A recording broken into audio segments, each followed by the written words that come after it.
Classée parmi les plus beaux villages de France, Gourdon, cette petite commune de 400 âmes, est un balcon ouvert sur les gorges du Loup et la Méditerranée. Massée derrière un imposant château, entouré de jardins dessinés par le nôtre, les maisons provençales et les ruelles anciennes accueillent chaque année de très nombreux touristes. Depuis le sommet d'une falaise vertigineuse à 760 mètres d'altitude, Gourdon, le nid d'aigle de la Côte d'Azur, nous accueille aujourd'hui.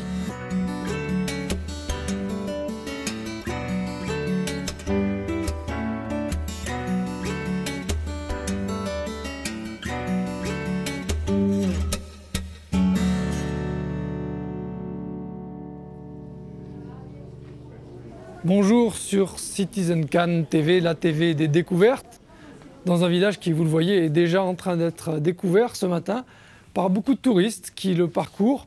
C'est un des plus beaux villages de la Côte d'Azur, c'est un des plus beaux villages de France également.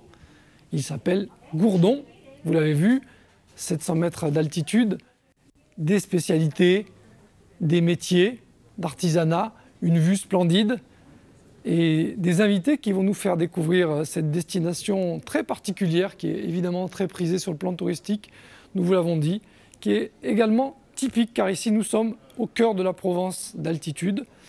Et auparavant, avant d'en parler avec nos invités, nous allons vous faire découvrir des spécialités locales.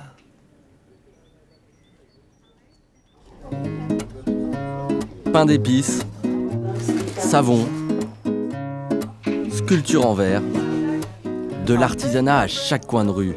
Ce pain d'épicier connaît ses recettes par cœur. Donc dans le pain d'épices, de la farine bien sûr, du miel, donc j'ai dit du miel toute fleur, des graines d'anis, de la cannelle et pour faire développer le pain d'épices, du bicarbonate. On essaye de pas trop le charger en épices pour qu'au niveau du goût ça soit assez neutre. Voilà, après il y a la possibilité de les faire au gingembre, clou de girofle, orange. On peut les faire aussi suivant les saisons, abricot amande, noisette, orange cerise, pépites de chocolat, tout dépend. Les envies, le temps et la saison. Double casquette pour cet artisan qui, en plus de cuisiner, vend ses produits. Un pain d'épices ? Nature aussi. Allez, ça marche. Les artisans sont gentils, aimables, tout, ils sont commerçants, tout ça. Un métier passion, un village qu'on aime et c'est tout. Même engouement pour ce fileur de verre qui compose avec des matériaux fragiles. La particularité de travailler le cristal, les émaux, l'opaline de cristal. On chauffe la matière, ça devient un liquide et on l'étire. On file le cristal, on est un fileur. 10 minutes pour réaliser ce poisson.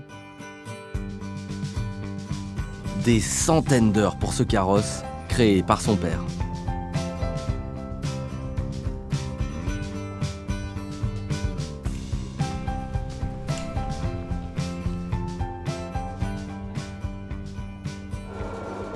Ce savonnier aussi a fait le choix de s'implanter à Gourdon. Il travaille avec des vieux outils. Ces machines nous permettent d'ajuster nos savons à notre guise. On change d'huile et de procédé toutes les heures. Et en changeant ces huiles, ça nous permet d'avoir plusieurs qualités de savon. Et en général, c'est du bon savon, c'est 100% végétal. À la clé, des produits colorés, vendus dans un magasin adjacent. Voilà, l'argon certainement est connu, après vous avez l'onade, ça sent super utile.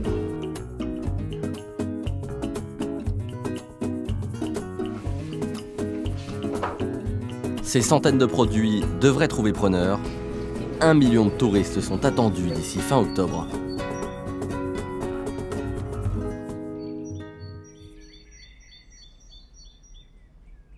Et parmi toutes ces nombreuses personnes qui viennent à Gourdon, il y a des gens qui se promènent aussi à vélo parfois, qui se promènent à pied et qui peuvent suivre des guides qui sont aussi des accompagnateurs, comme Samuel, qui est venu ici en compagnie d'Hervé, apiculteur, pour nous parler.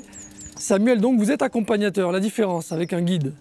Alors, le guide de haute montagne, il va travailler dans des endroits beaucoup plus vertigineux. On parle souvent des sentiers du vertige pour le guide. Nous, c'est plutôt les sentiers de randonnée. Nous, on va aborder la randonnée avec des gens, mais de façon plus douce. Donc, on va leur apporter de la connaissance sur des sentiers de randonnée, tout simplement. Est-ce qu'on a un aspect contemplatoire ou contemplateur ou contemplatif? Je ne sais pas comment on doit dire. Aussi, est-ce qu'on apprend aux gens à prendre du temps? C'est aussi une question qui est valable pour Hervé quand il vient voir votre activité. Est-ce qu'il y a une notion de temps qu'on laisse s'écouler, qu'on a un peu perdu peut-être dans nos vies urbaines? C'est vrai que la contemplation est le maître mot quand on part en randonnée. On est là pour observer, pour regarder, pour admirer justement tout ce qui nous entoure. Donc je pense que la contemplation, c'est un mot important. Hervé, pour vous aussi? Tout à fait, je suis très relié avec Samuel parce qu'il connaît la nature parfaitement et la flore et la faune qui font partie de mes éléments aussi, quoi, hein. Surtout la flore. Hein. Est-ce qu'il y a de quoi, quand on vient près de votre travail, admirer le balai des abeilles, par exemple? Tout à fait, oui, ça fait partie des premières photos des abeilles qui sortent d'une ruche.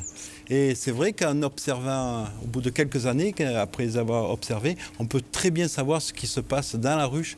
C'est le fait de surveiller à l'extérieur la population, le rendement, l'activité, l'état de santé sanitaire des abeilles. On le voit parfaitement, simplement qu'en les regardant de l'extérieur. Vous croisez des abeilles parfois? Ça nous arrive souvent. Samuel, oui. On pense justement toujours une pensée un peu pour les gens qui travaillent avec les abeilles. Ça veut dire qu'il y en a encore parce qu'on est inquiet du sort des abeilles qui est lié au nôtre, d'après ce qu'on dit, ou plutôt le nôtre qui est lié au leur? Malheureusement, il y en a encore, mais il pourrait y en avoir davantage. Et il y avait avant beaucoup plus d'insectes qu'actuellement, hein.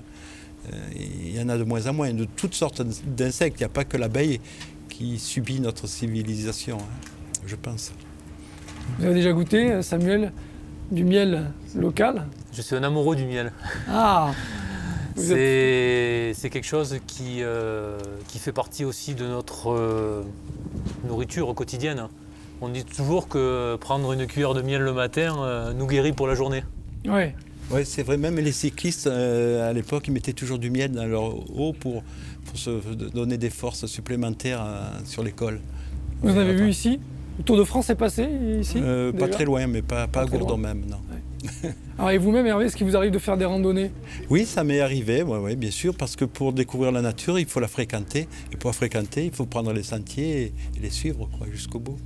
Est-ce que vous considérez tous les deux comme des Provençaux, comme des montagnards, comme des gens du Pays de Grasse? Quel est de ces mots lequel dont vous êtes le plus proche? Moi, je vais dire quelque chose que peut-être il n'y a qu'une poignée de gens seront de mon avis, c'est-à-dire que Gourdon est le centre du monde, du fait qu'on est à 30 km de la mer, 30 km des montagnes déjà, et c'est quand même une faveur de la nature, quoi. Moi, je me considère à la fois comme quelqu'un de la côte et quelqu'un des Alpes. Le département, c'est Alpes-Maritimes. Donc ça comprend aussi bien le pays côtier que le pays montagnard. Mais c'est vrai qu'au fond de nous coule quand même beaucoup cette richesse et cette force de la montagne. Alors nous allons nous envoler au-dessus de la montagne, très haut. Nous allons faire du parapente dans le reportage suivant avec un très très jeune pratiquant que nous avons rencontré.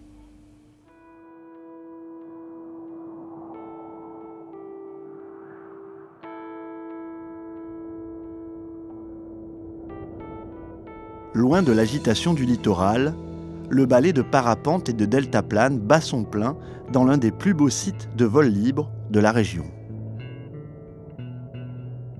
C'est un site qui est généreux, qui vole toute l'année, donc qui est prisé par effectivement beaucoup d'étrangers l'hiver. C'est un site qui leur permet de venir voler. Du touriste en manque d'air pur aux passionnés plus aguerris, le ciel gourdonnais offre à chacun la possibilité de réaliser le rêve de beaucoup d'hommes, s'envoler et voler comme un oiseau. À seulement 16 ans, Tiwan va bientôt pouvoir tenter cette expérience extraordinaire. Malgré les nombreuses heures de cours intensifs, il lui reste encore un peu de travail. Là, ça doit faire plus d'un mois, mais c'est que les week-ends et c'est pas tous. D'accord. Donc c'est le grand saut aujourd'hui. Ouais. Ok, qu'est-ce qui est difficile? Surtout pour faire monter la voile. Encore quelques essais sur terre, puis Tiwan va s'élancer pour son premier vol en parapente seul, avec sa voile. Direction la piste de décollage pour les dernières vérifications de sécurité. Scratch. Parachute armé, poignée à droite. C'est le pilote qui a le pouvoir de décision. ok, ça va bien, je le sens bien, je décolle. Ou alors je suis pas très à l'aise, jamais un moniteur ne forcera un décollage. Il donnera simplement son aval parce qu'au préalable, il aura vérifié que l'aérologie est bonne, que le vent est pas trop fort, qu'il n'y ait pas d'autres parapentes en approche. Voilà, donc c'est quand tu veux. Elle est belle. Merci d'avoir. Mets un peu de frein, Bruno. Sous l'œil bienveillant des moniteurs, les parapentistes en herbe peuvent maintenant prendre leur envol en toute confiance. C'est bien, continue. Allez, freine, lâche tout, freine. Allez, cours, à fond. Allez, on est parti. Ça fait un peu peur, mais ça va le faire. Comment tu te sens là, juste avant ton premier vol? Bah, j'ai le cœur qui bat un peu, mais en même temps, j'ai hâte de le faire aussi. Allez, c'est bon, vas-y, maintenant. Continue, lâche tout, allez, vas-y, à fond. Dynamique. C'est bien, allez. Mission accomplie pour Tiwan. Un décollage impeccable et un atterrissage tout en douceur.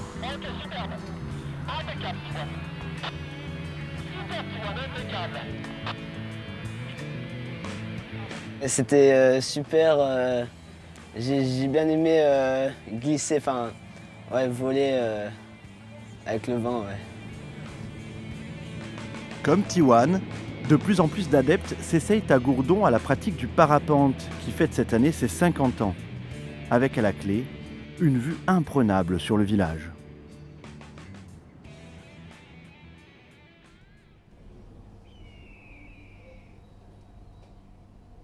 Et oui, ça vaut la photo. On est de retour sur Terre, ici dans ce nid d'aigle de Gourdon, qui est très visité aujourd'hui. Beaucoup de monde dans les ruelles, beaucoup de monde pour se sentir aussi quand même un peu dans les airs. On est en train de planer sur la terre ferme. C'est un des paradoxes de Gourdon et un des charmes de cette ville, où on aperçoit au loin, oui, on aperçoit la baie de Cannes, on aperçoit la mer, et derrière on aperçoit la neige sur les montagnes.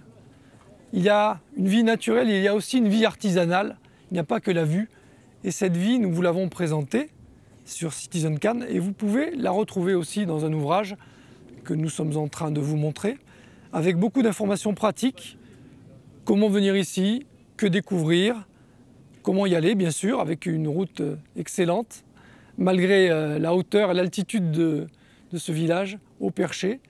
Et nous vous donnons rendez-vous pour d'autres histoires d'acquis sur Citizen Cannes TV, la télévision de la découverte bien sûr.